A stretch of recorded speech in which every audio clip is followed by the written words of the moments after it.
Vamos a hacer un repaso de la historia de la iglesia como la hemos estado aprendiendo. Entonces tenemos tres grandes etapas: la iglesia antigua, la iglesia medieval y la iglesia moderna. La iglesia moderna la subdividimos en 5 periodos: el de la reforma, racionalismo, las misiones mundiales, el siglo XX y la iglesia en la actualidad. Estamos estudiando el periodo de las misiones mundiales. En el capítulo anterior consideramos lo que tiene que ver con el trasfondo político e histórico de las misiones mundiales, del movimiento moderno de misiones mundiales, y hoy vamos a conocerlo en el capítulo que nos ocupa en detalle. Las misiones han sido parte de la vida de la iglesia a lo largo de la historia.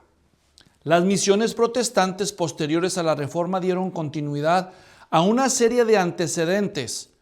Se destacaron por diferentes personajes. En la clase de hoy vamos a conocer tanto los antecedentes como los principales personajes relacionados con el movimiento misionero mundial de la época moderna.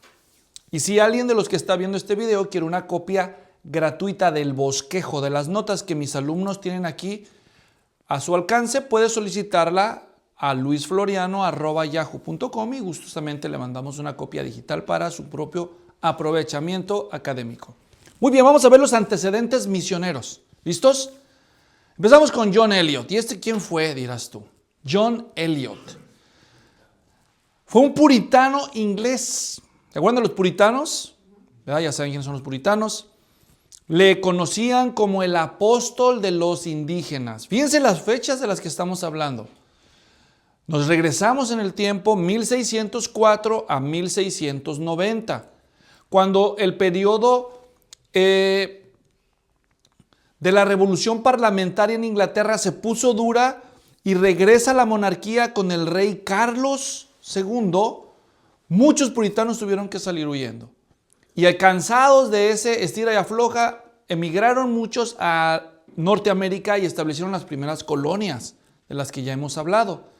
Pero cuando llegaron aquí se dieron cuenta que el país no estaba vacío. Había habitantes allí, indígenas para ser exactos, de muchos grupos étnicos. Entonces este hombre, cuando llega a Norteamérica, él vino con una carga en su corazón: llevar el evangelio a uno de los grupos que allí había, en el noreste de la costa americana. Y la etnia se llamaba los Massachusetts. ¿Has oído ese nombre? Pues ahora ya sabes de dónde salió. ¿Ok? Era un grupo indígena. Él se fue a vivir con ellos, aprendió su idioma, les tradujo las escrituras. ¿Cómo ven? Su ministerio llegaría a ser una inspiración para un zapatero que vivía en Inglaterra y oyó esas historias. Dijo: ¿oíste de John Eliot? ¿Qué? Él fue con una tribu indígena de Norteamérica y les llevó el evangelio. Y ese hombre trabajaba en la zapatería allí, con un mapa, dice el relato, enfrente de él, orando por el mundo perdido. Orando por el mundo perdido, y a un lado tenía la gramática del hebreo y el otro de griego, y así zapatero a su zapato, y con un ojo al gato y otro al garabato, uno al zapato y otro a la gramática. Y ese Guillermo Carey estuvo pesado. Ya vamos a hablar de él un poco. Pero este hombre fue una inspiración para él. Entonces, este hombre también inspiró la creación de la sociedad para la propagación del evangelio en lugares extranjeros. Ya vamos a hablar de esa sociedad también en un momento. Ahí se ve el logotipo que diseñaron para esa sociedad para la propagación del evangelio en lugares extranjeros. Miren la fecha, 1701. La revolución inglesa, la revolución de Estados Unidos, de Inglaterra todavía ni siquiera sucede. Es más, el Mayflower, el barco aquel donde llegan los peregrinos a Plymouth, todavía ni llega, porque se va a llegar hasta 1732. Y miren, 1701 ya se establece la primera sociedad misionera. Fue una organización fundada en 1701 por orden del rey Guillermo III, con el fin de enviar misioneros anglicanos. ¿Se acuerdan qué son los anglicanos? Pues sí, miembros de la iglesia de Inglaterra. ¿Ok? Acuérdense que nos estamos regresando en el tiempo con respecto a otros datos que dimos en los capítulos anteriores. Con el paso de las décadas, esta sociedad envió misioneros anglicanos a los otros continentes, no solo a las colonias de Norteamérica. ¿Ok? Hasta hoy, esta organización ha enviado y sostenido más de 15,000 misioneros alrededor del mundo. ¿Cómo ven? Se dice fácil 15,000, ¿no? Pero claro, han pasado ¿cuántos siglos? Pues cuando menos ya, ¿verdad? 1700, 1800, 1900, 2000, 300 años. 15,000 misioneros. Qué bonito, ¿no? ¿Saben ustedes que hay más de 80 millones de anglicanos en el mundo? Y eso es gracias a ese esfuerzo misionero. Bueno, vamos a conocer a David Brainerd, 1718 a 1747. ¿Cuántos años vivió? A ver, matemáticos. ¿Eh? ¿30? ¿29? 28 a 29 años. Y fíjense, se murió. Ya van a ver de qué murió. David Brainerd nació en Connecticut y se convirtió a los 21 años. ¿Y si se murió a los 28? ¿Verdad? Solo tuvo de cristiano como 7, 8 años. Y miren lo que hizo. Fue influido por las predicaciones de dos personajes. ¿Se acuerdan cuando vimos la respuesta conservadora a la influencia liberal? Los primeros dos grandes despertares. Y ahí se levantaron estos hombres, Jonathan Edwards y George Whitefield, en aquellos avivamientos del primer despertar. Bueno, él escuchó esos sermones. Es más, van a ver ahorita quién estuvo ahí cerca de él en su muerte. En 1742 fue ordenado al ministerio y comisionado como ministerio a los nativos americanos. Por un año evangelizó la tribu de los mohicanos. ¿Has oído ese nombre? Ahí está. ¿Tú crees que el peinado favorito que tenías cuando eras niño, ese de los mohicanos, era un invento? No, es una tribu indígena también de la costa noreste de los Estados Unidos, de aquel rumbo. Y se fue a evangelizarlos. Luego se fue a otra tribu que eran los Delaware. ¿Has oído Delaware? Hasta un estado de la Unión Americana se llama así, Delaware. Pero la tribu de los Delaware no solo vivían en Delaware, también vivían en Nueva Jersey, lo que hoy llamamos Nueva Jersey. Así que en esa zona. También a estos los conocemos como los Lenapes, así se le llamaba a esos indígenas. Y por último, fue y evangelizó a los Susquehannocks. Si pronuncio mal esto, algún nativo americano me va a corregir, ¿verdad? Durante su ministerio batalló mucho con la depresión él, por causa de la soledad, y se acabó enfermando de tuberculosis. Por eso murió a los 29 años de edad. Durante sus últimos meses, como él estaba solo, hubo una familia que lo quiso cuidar y fue la familia de Jonathan Edwards. Así que Jonathan Edwards lo trajo a su casa y puso a su hija Jerusha Edwards a que cuidara al pobre enfermo de tuberculosis. Y por cuidarlo, de todos modos se murió el pobre David Brainerd. Y estaban enamoradísimos, tenían planes de casarse, pero en lugar de casarse, la contagió de tuberculosis y después ella también murió de tuberculosis, pobrecita, por andar cuidando a un enfermo de esa enfermedad que no tenía cura en ese tiempo. Y creo que hasta el día de hoy la tuberculosis muy difícil de tratar. Siempre queda secuelas al que le da tuberculosis, ¿verdad? Hasta el día de hoy, imagínense aquellos días, ¿verdad? La vida de David Brainerd fue también una inspiración para Guillermo Carey. Bueno, ese fue los primeros, los antecedentes. Y luego tenemos uno que este no fue tanto misionero, pero este fue un aventurero, un expedicionario llamado James Cook. Hay relatos de él. Fue un marino, explorador y cartógrafo inglés que hizo varios viajes a zonas inexploradas del mundo, de las que hizo los primeros mapas. Tú ves los mapas y los das por hecho, pero alguien los tuvo que haber hecho al principio. Y este hombre a eso se dedicó. Reportó grandes aventuras en sus viajes. Descubrió Terranova, Hawái, Australia, Nueva Zelanda. Imagínense, cada uno de esos descubrimientos, venga chepa acá, dijo Inglaterra. Esos ahora son colonias inglesas. Todo eso, este hombre en sus viajes de exploración descubrió. Pero en uno de los últimos que hizo allá Hawái, los indígenas se cansaron y ¡zas! En una guerra lo mataron. Así murió en Hawái en el último de sus viajes y sus relatos cayeron en las manos de Guillermo Carey también. Bueno, ¿por qué tanto ese tal Guillermo Carey, Luis? Porque Guillermo Carey va a convertirse en el padre del movimiento misionero mundial. Y ya van a ver ahorita un poco más de él. Pero todavía vamos a ver los antecedentes. El movimiento moravo. Si ustedes recuerdan cuando estábamos estudiando la historia, el resumen de la historia de la iglesia en la Reforma, hablábamos de los anabaptistas y vimos cómo uno de los grupos anabaptistas fueron los moravos. En la serie de historia de la iglesia medieval, uno de los últimos videos que tuvimos, una de las últimas clases fue de los pre-reformadores. Y uno de los pre-reformadores fue Johannes Huss o Juan Huss, como también le conocemos. Él vivió en Praga, descubrió el evangelio, lo enseñó y lo condenaron a muerte y lo quemaron vivo allí en la hoguera en lo que hoy conocemos como República Checa. Al movimiento que seguía a Juan Huss le llamaban los moravos.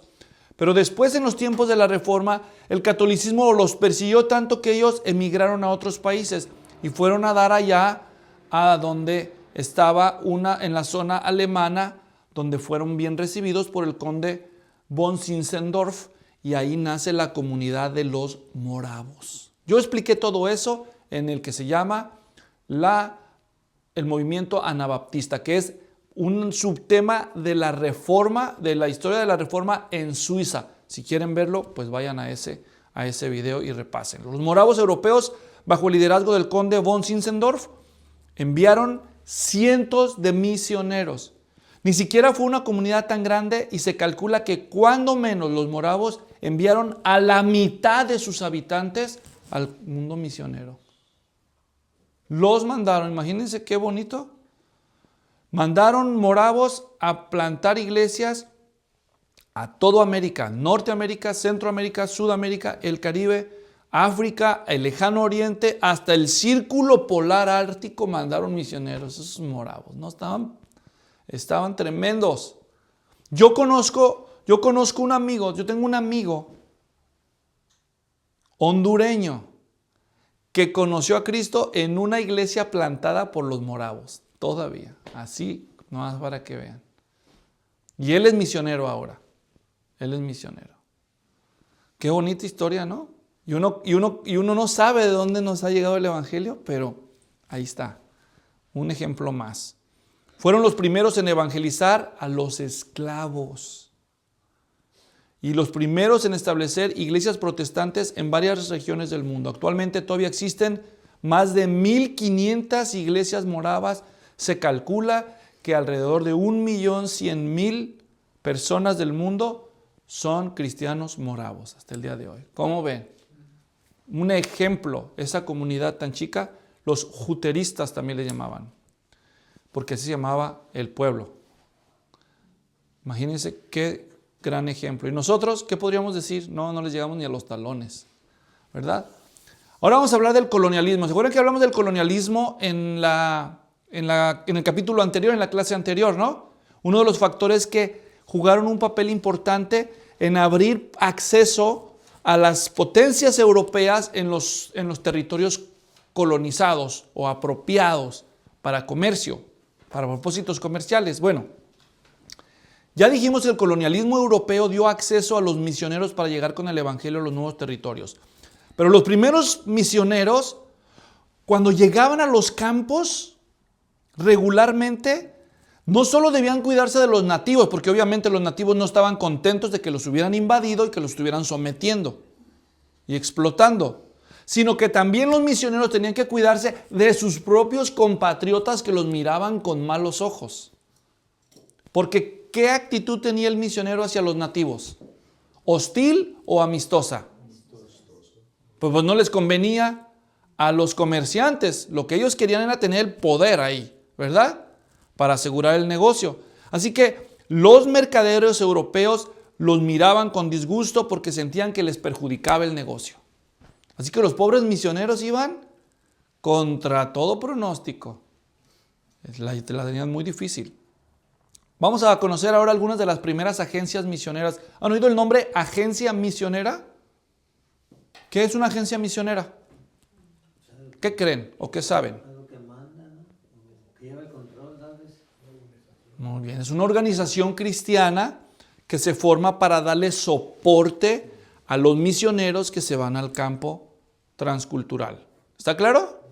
Bueno, vamos a conocer algunas de las primeras que se fundaron. Los avivamientos evangélicos en Europa y en América del Norte. ¿Se acuerdan que hablamos de los grandes despertares, no? Bueno, tuvieron una influencia directa en el surgimiento del movimiento misionero del siglo XIX. Por ejemplo, el avivamiento de Escocia en 1796 dio a luz la Sociedad Misionera de Edimburgo y de Glasgow. Por su parte, entre los bautistas ingleses se formó un grupo de apoyo para enviar a Guillermo Carey cuando sale en 1792 y se forma así una nueva agencia misionera. En 1795 se funda la Sociedad Misionera de Londres entre los congregacionalistas. Como pueden ver, cada denominación empieza a formar su agencia misionera o cada nación, al menos de estas primeras naciones. En 1804 nace la Sociedad Bíblica Británica y Extranjera. ¿Por qué es importante? Porque fíjense cómo se llaman sociedad bíblica. ¿No han oído ese nombre de las sociedades bíblicas? Fueron organizaciones que nacieron con fines misioneros, hermanos, no con fines bíblicos nada más.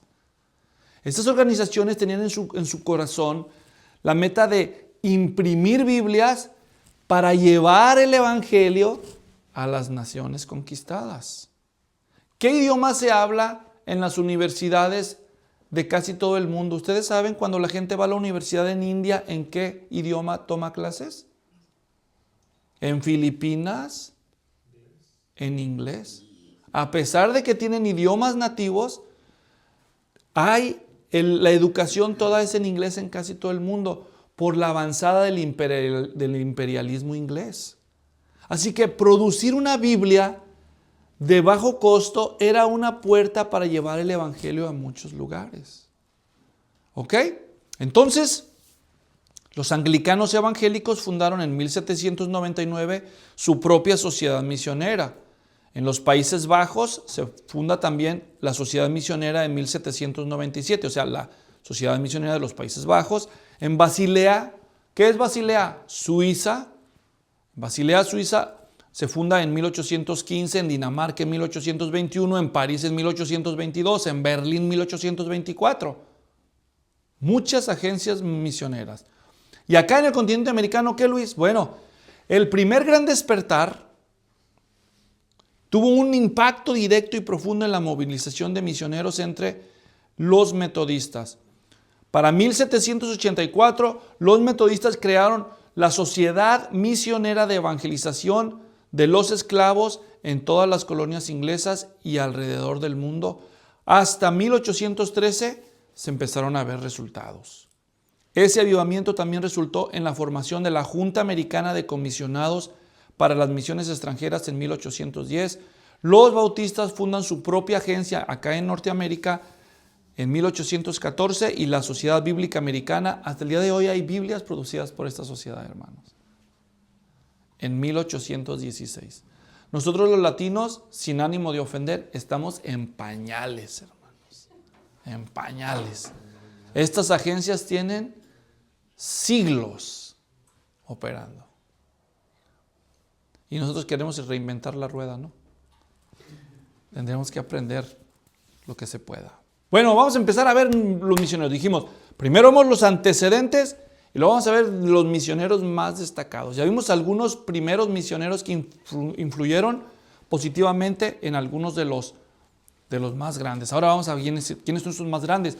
Pablo de Irós, en uno de sus libros de historia de la iglesia, hizo este mapa y yo le doy crédito a él, donde se nos presenta, y tal vez no alcanzan a ver ustedes aquí porque está muy pequeñito, pero aquí se nos presenta cuándo llegaron los primeros misioneros a las diferentes partes del mundo. Cada uno de los puntitos que ustedes están viendo ahí en el mapa, con una fecha, por ejemplo, dice México 1827, Nicaragua 1849, más para allá dice Guyana Británica 1738, acá al sur, Argentina 1850, y luego allá están los mismos en África, en Medio Oriente, en la India, en Mongolia, en Japón, en Australia, Nueva Zelanda, en las islas de Oceanía. Como pueden ver, el avance misionero empieza, y estoy diciendo el avance misionero de iglesias reformadas, fruto de la reforma, protestantes, ¿entienden?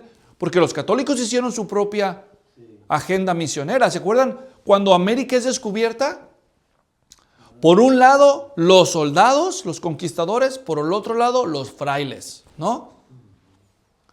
Los frailes venían diciéndole a los indígenas, ¿se quieren convertir en católicos? Bautícense. Y los indígenas decían, no, no queremos. Y entonces el soldado sacaba la espada. Perdón, no los escuché bien. No, sí queremos, ¿verdad? O sea, así dicen que con la espada se convirtieron a los indígenas. Por eso, en América Latina, hubo y sigue habiendo hasta el día de hoy muchísimo sincretismo. Diga sincretismo. Sin significa junto, cretismo de credo, revoltura de creencias. Porque como los indígenas tenían que convertirse, o se convierten o se mueren, a ver, ¿qué escogen? No, pues así por la buena, pues sí me convierto, sí me bautizo, ¿verdad? Se bautizaban por fuera, pero por dentro bien paganotes. Entonces hacían una revoltura de creencias, ¿no? Y en cada región, eso es muy típico en cada región de las Américas, o donde el catolicismo impuso con la espada su creencia. Esa fue la forma católica de hacer misiones acá en las colonias. Pero allá donde los católicos no tenían la espada, es decir, hubo misioneros que fueron a otras partes del mundo. Francisco Javier, el famoso misionero jesuita, cuatacho de Ignacio de Loyola, parte del mismo grupo original que da origen a la Orden de Jesús. Ya expliqué eso también en un video anterior, como ustedes bien se acuerdan, se les nota en la cara. ¿Ok? Entonces, Francisco Javier, él se fue allá para Asia y él plantó iglesias católicas por la buena, por así decirlo, ¿me entienden? Los otros se fueron a India, a la China. Los chinos se daban muy intelectuales y muy educados, así que con ellos había que usar estrategias diferentes. Pero donde la Iglesia Católica tuvo poder, por la fuerza. ¿Ok? Pero esta es la avanzada protestante. ¿Ok? Me salió un poco de tema, así que regresemos al tema. Vamos a ver entonces las historias de algunos que sobresalen. Tiempo nos falta. Hermanos, hay libros completos de las historias de las misiones. El doctor Justo Luis González, uno de mis autores favoritos de la historia de la iglesia, tiene un libro que se llama Historia de las Misiones Mundiales. Y él cuenta muchas cosas muy interesantes. Para los que quieran leer, ahí en Editorial CLIE, ustedes pueden conseguir ese libro. Bueno, empecemos con el padre de las misiones mundiales, Guillermo Carey, el padre de las misiones mundiales modernas, valga la redundancia, porque el cristianismo ha sido misionero desde su mismo nacimiento. El Señor Jesús fue el más grande misionero de la historia. Dejó su país para venir aquí con los más paganos y traernos el evangelio. Y luego él envía a sus apóstoles, ¿se acuerdan? Ir y hacer discípulos a todas las naciones. Y es una orden misionera y ellos obedecieron. Bueno, empecemos con Guillermo Carey. Él nació en Inglaterra, se convirtió tempranamente y llegó a ser pastor bautista bivocacional. ¿Qué significa bivocacional? ¿Alguien sabe? Que tenía doble oficio. Él trabajaba en un oficio secular y con su salario se pagaba a sí mismo para poder ser pastor. Él no cobraba de la iglesia porque la iglesia no le daba. Así que él trabajaba para mantenerse. Bueno, pronto supo que él quería ser misionero. Entonces, mientras trabajaba, ya dije, de zapatero, cuentan los relatos, se puso a estudiar idiomas y descubrió que le resultaba fácil aprender idiomas. Así aprendió latín, griego, hebreo, italiano, danés, francés. Ese es el verdadero don de lenguas, mis hermanos. Y este hombre, en 1792, finalmente ya cumplidos 31 años de edad, funda la Sociedad Bautista Particular para la Propagación del Evangelio entre los paganos. Échense un nombrecito. Ahí está, ¿verdad? Para que sepan bien claro de qué se trataba la sociedad. Y él fue el primer misionero. Se va con su esposa a la India en 1793. Y vieran cuánto sufrió ese hombre. Pero sufrió lo que no se imaginan. Es más, su esposa se le murió. Después de darle muchos años de batalla, dicen las crónicas que la esposa de Guillermo Carey estaba emocionalmente, si no es que mentalmente enferma. Y le hacía la vida de cuadritos. Todavía ellos eran misioneros allá y ella se la pasaba reprochándole porque él la había llevado para allá y lo atormentaba. Y dicen que en uno de los arranques hasta lo quiso matar con un cuchillo. ¿Quién sabe cuán cierto será eso? Pero hay registros de eso. Él casi nunca hablaba de eso, pero la gente que lo conoció reportó que él, pobre, imagínense, si no fuera suficiente, todavía tuvo que lidiar con eso. Pero él se mantuvo. 7 años pasaron para que él pudiera ver el primer convertido.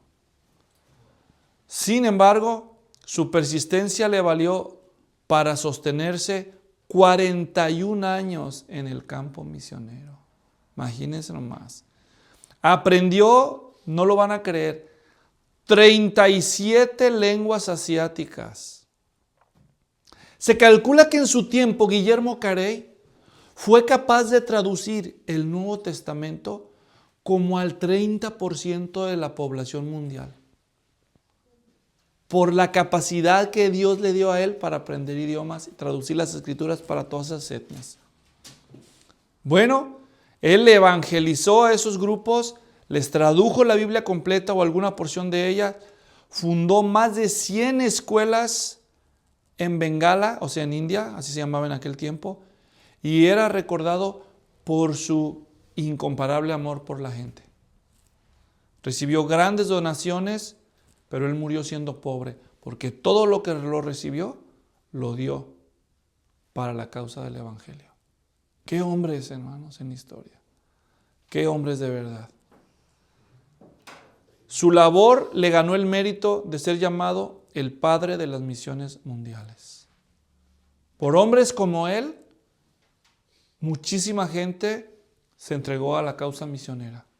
De ver el ejemplo, la dedicación y la determinación contra todo sufrimiento, cumplir la misión de nuestro Maestro.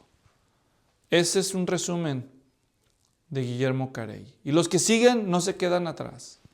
Adoniram Hudson, este fue americano. ¿De qué país era Carey? Inglés. Este es americano, miren. Él nace en Massachusetts, o sea, acá en el noreste de Estados Unidos, ¿verdad? Y sale con su esposa rumbo a la India. ¿Y quién estaba en la India ya? Desde 1793, ¿verdad? O sea que este llega casi 20 años después. Ya estaba ya Carey por 20 años. Y cuando llega a la India, se encuentra con Carey. ¿Y qué creen? Los ingleses no le dan permiso de quedarse ahí a Adoniram Hudson. Le dicen, no, aquí no te quedas. Acuérdense que Estados Unidos ya se había independizado desde 1783, ¿se acuerdan?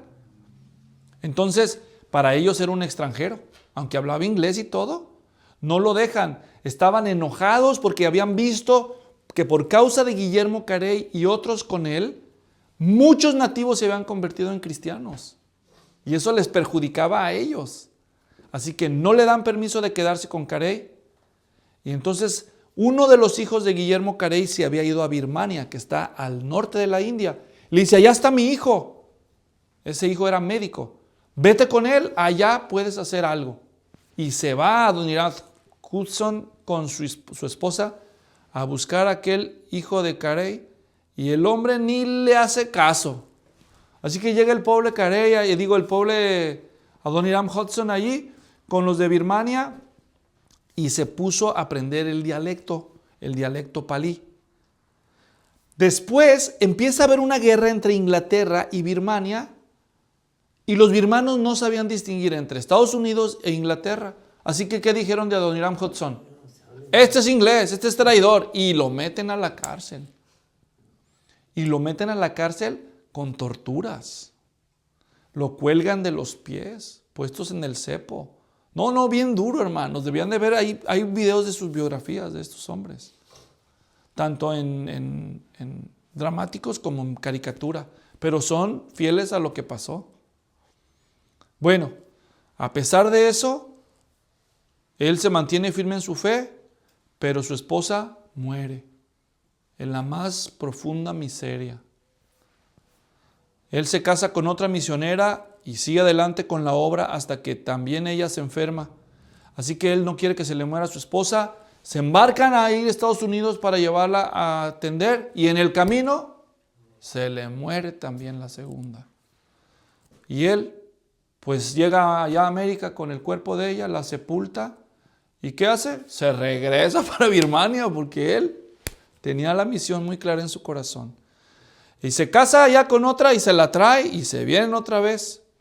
Y se quedan allá hasta que los dos mueren en Birmania. Durante su vida, fíjense lo bien lo que hizo este hombre, lo que Dios le concedió. Él vio muy pocos misioneros, él vio muy pocas conversiones, muy pocos nativos llegar a los pies de Cristo en toda su vida misionera. Qué duro ha de haber sido para él. A pesar de eso, él se mantuvo fiel. Pero cuando él se murió, hermanos, uno de sus convertidos fue el instrumento que Dios iba a usar para la conversión de millones de asiáticos. Es algo muy bonito esa historia, muy bonito. Ya vamos a conocer un poco más. Fíjense, Roberto Morrison, este es otro. Este fue un médico y pastor presbiteriano. Era pastor y médico allá en Inglaterra. Pero cuando ve a los misioneros salir, él dice, yo también quiero irme. Y su carrera, dice, me puede servir mucho. Así que él se va a China. Cuando llega a China, se determina y se pone a aprender el idioma de ellos y termina traduciendo las escrituras y evangelizando. Llevaba 25 años allá cuando finalmente logró terminar la traducción de la Biblia al chino. Y empieza hasta entonces, después de 25 años, a ver los primeros convertidos. Así que si tú crees que la tienes difícil, ten paciencia, tú no sabes, pero hay que mantenerse. Después de que termina de traducir la Biblia y ver los primeros convertidos, ya a los 52 años de edad, ¿qué creen que pasa? Muere. Muere en los brazos de uno de sus hijos en China a causa de una enfermedad. Y uno dice, ¿tanto sacrificio para morir así? Los caminos de Dios son misteriosos. Vamos a ver a Van der Kemp, Juan Teodoro Van der Kemp. Este también fue médico y además filósofo, militar, pero este era holandés. Él decidió irse de misionero, pero a Sudáfrica. Y allá llega en 1799 y se pone en todo su empeño a la evangelización de las tribus de los Kafirs y de los Hotentotes. No es apodo, así se llamaban, ¿verdad? Allá además les enseña a trabajar, les brinda educación. Miren, este hombre amaba tanto a los nativos africanos que se convirtió en el defensor de ellos contra los mismos europeos.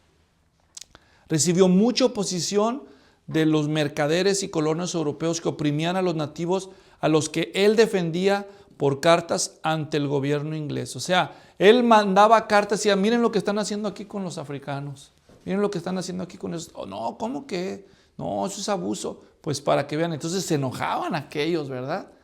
Porque les llegaban las reprimendas allá de la autoridad.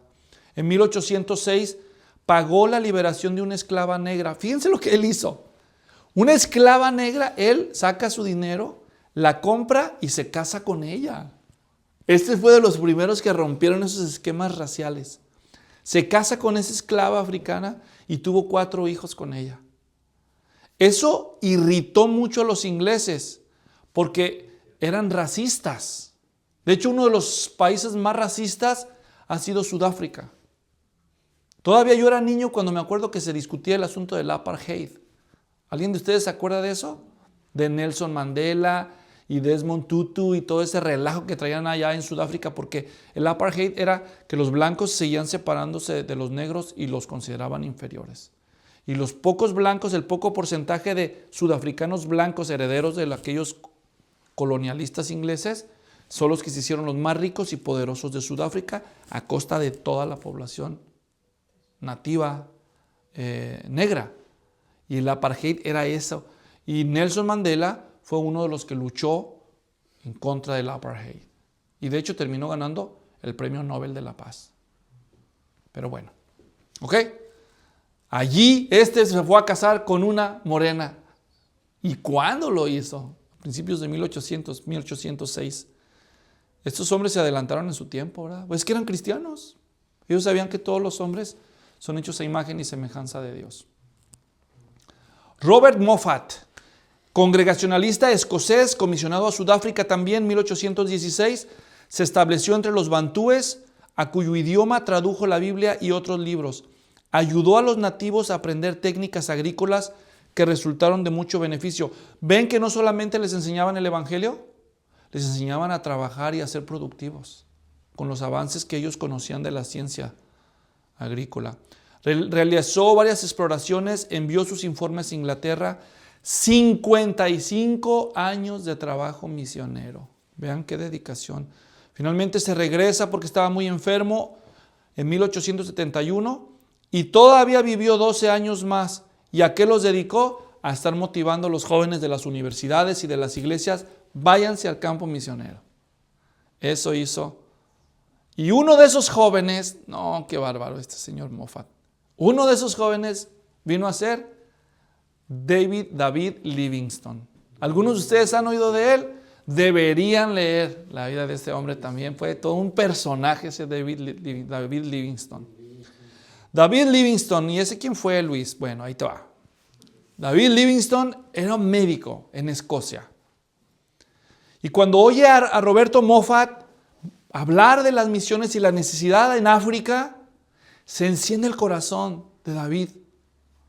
Y él entonces en 1840 se embarca y se va para Sudáfrica. Y cuando llega allá dice, bueno, pues aquí ya hay algo de evangelización. Vamos a explorar nuevas tribus. Y a este cuate le gustaba caminar. Y se va a explorar África donde nunca nadie se había metido, hermanos.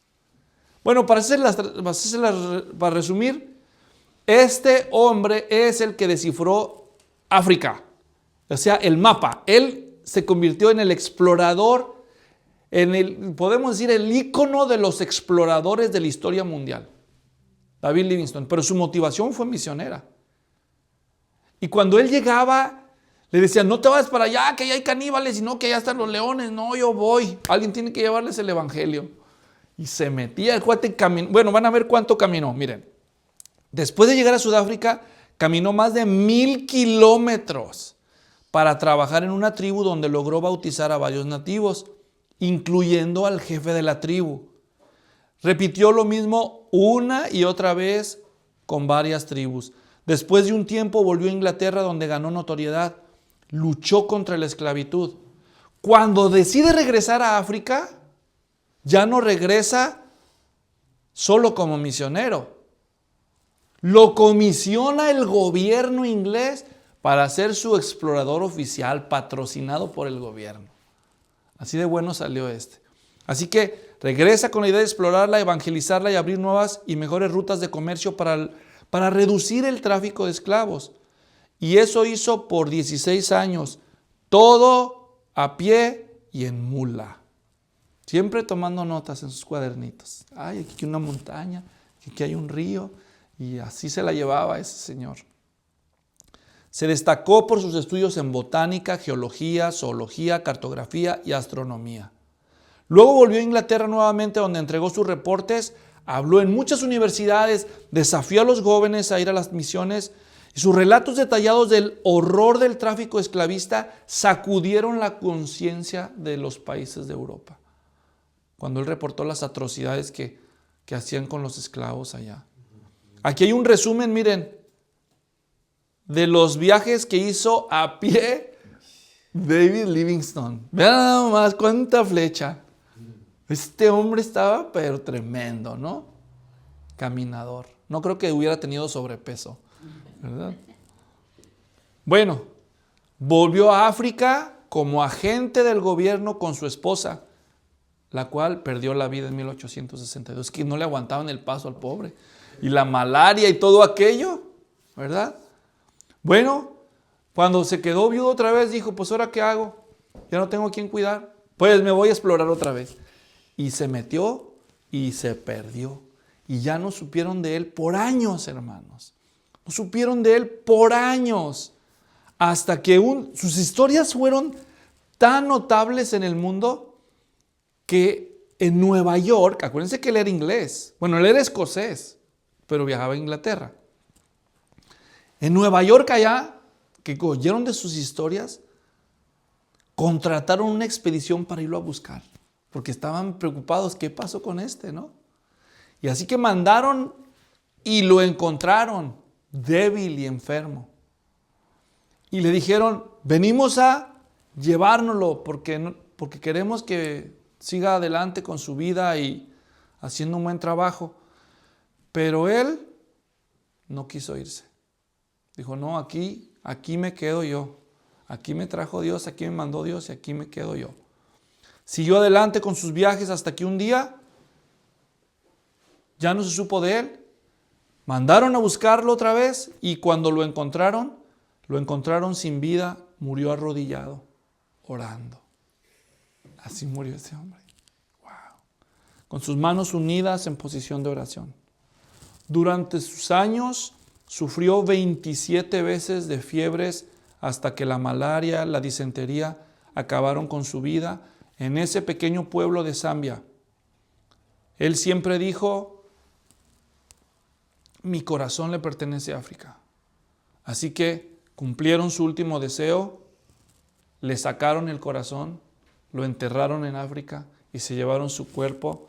Allá está sepultado donde sepultan a los reyes de Inglaterra. Así fue el final de la vida de ese hombre. Qué historias, ¿verdad? Ahí está en la abadía de Westminster. Otros misioneros sobresalientes de ese periodo inicial fueron en India, Enrique Martin, Claudio Buchanan, Reginaldo Eber, Juan Scudder, Juan Everett Claw. En Birmania, Jorge Dana Borman. En Medio Oriente, Plinio Fisk y Levi Parsons. En Oceanía, Jaime Wilson, Juan Williams, Samuel Marchen. Hermanos, tiempo nos falta, pero todos sus nombres seguramente están escritos con letras de oro, allá donde vive el que no olvida, nuestro Señor. Los misioneros tuvieron un auge aún mayor hacia el fin del siglo XIX. Pero vamos a tener que esperar a un capítulo en el futuro porque es demasiada la información que cubrir. Mientras tanto, vamos a tener que regresarnos al mundo de los debates teológicos allá en Europa y en América porque la iglesia se volvió a convulsionar desde adentro. En este punto también haremos una introducción a los albores del siglo XX con sus vientos de cambio, lo cual nos va a servir de inicio para un nuevo estudio de la historia de la iglesia contemporánea. Nos veremos entonces en el próximo capítulo de esta serie.